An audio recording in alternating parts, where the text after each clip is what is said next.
Pemangkasan eselon bagi pegawai negeri sipil di daerah itu hingga saat ini baru mencapai 40%. Menurut Menteri Pendayagunaan Aparatur Negara dan Reformasi Birokrasi, inilah penyebabnya. Sehingga sudah ditargetkan bahwa hingga Juni 2021 ini seluruh proses pemangkasan eselon pegawai negeri sipil di daerah itu sudah harus mencapai 100%.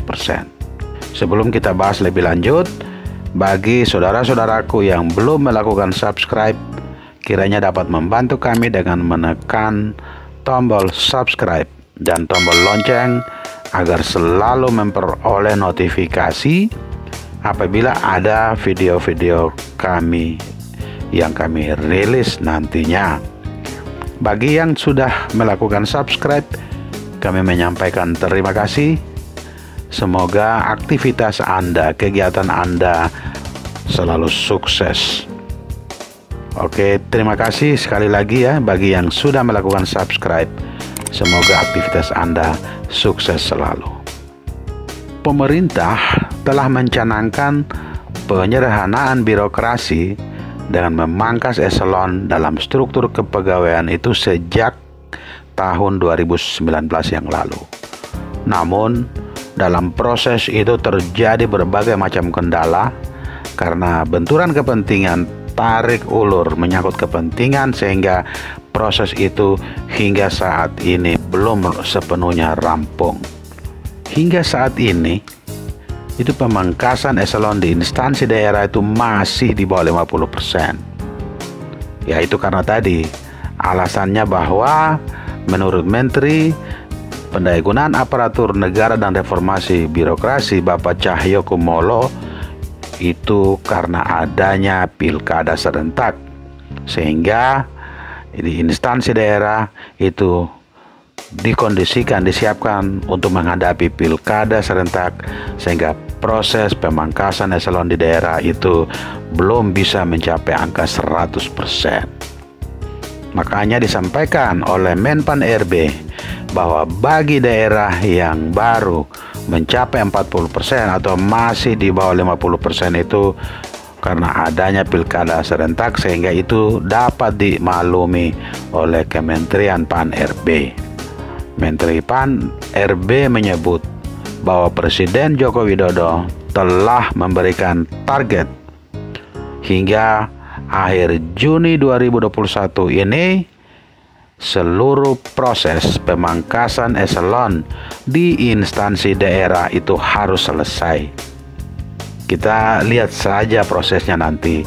Apakah benar 30 Juni 2021 apakah pemangkasan di daerah, baik itu di daerah provinsi maupun di daerah kabupaten kota itu dapat selesai atau tidak. Ada 34 daerah provinsi dan ada 514 kabupaten kota. Apakah itu mereka dapat melakukan pemangkasan eselon itu bisa tepat waktu atau tidak? Sebenarnya kembali kepada ketersediaan sumber daya yang mumpuni untuk melakukan itu, karena harus dibuatkan struktur organisasi tata kerja yang baru sesuai dengan peraturan Menpan yang baru. Setelah itu baru bisa dilakukan pemangkasan eselon dan penyetaraan jabatan dari jabatan administrasi ke jabatan fungsional. Menteri Pendayagunaan Aparatur Negara dan Reformasi Birokrasi mengatakan bahwa mereka sudah diarahkan oleh Bapak Presiden untuk proses pemangkasan eselon di daerah itu harus selesai bulan Juni. Dalam pengertian bahwa bulan Juni ini eselon 3, 4, dan 5 yang sesuai kriteria untuk disetarakan dalam jabatan fungsional itu sudah harus selesai. Sekali lagi itu karena benturan kepentingan, tarik ulur kepentingan yang memang agak sulit untuk ditempatkan di dalam struktur organisasi tata kerja yang baru. Karena ya namanya pegawai negeri sipil masih memandang jabatan sebagai sesuatu yang bisa dibanggakan. Oleh karena itu memang agak sulit untuk dilakukan pemangkasan. Tetapi dengan peraturan Menpan RB yang baru, itu segalanya harus dilakukan sampai 30 Juni 2021 harus selesai. Berbeda dengan instansi daerah, Menteri Pendayagunaan Aparatur Negara dan Reformasi menyebutkan bahwa pemangkasan di instansi pusat itu sudah mencapai angka lebih dari 90% saat ini. Padahal dari ketersediaan SDM di daerah itu luar biasa. Jadi SDM di daerah, baik itu di daerah kabupaten maupun provinsi, itu luar biasa. Namun proses penyusunan struktur organisasi tata kerja baru itu saya terseok-seok. Sedangkan untuk instansi pusat itu sudah hampir rampung, tinggal beberapa kementerian lembaga lagi yang belum, dan itu apabila dilakukan berarti rampung sepenuhnya pada Juni 2021. Menteri Pendayagunaan Aparatur Negara dan Reformasi Birokrasi itu menyampaikan terima kasih kepada kementerian lembaga yang dalam kondisi pandemi COVID-19 saja, tapi itu sudah mampu memangkas eselonnya, itu sudah di atas 90%.